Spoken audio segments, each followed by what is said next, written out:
cooking today? Very easy and yummy 10 minutes long bean and carrot stir fry.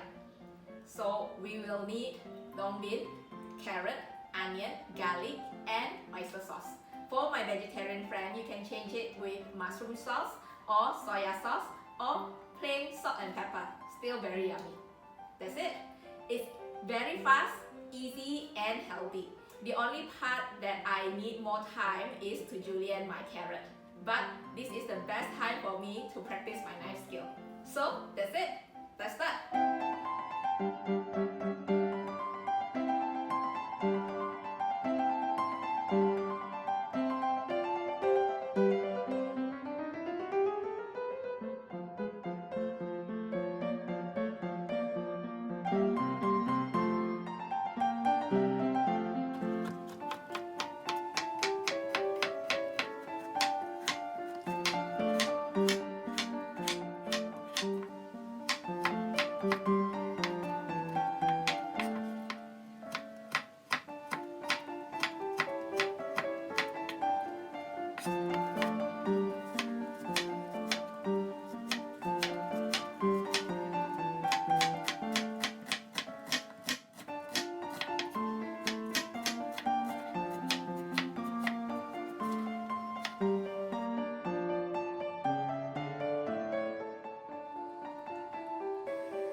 So this is my very easy, yummy and healthy long bean and carrot stir fry.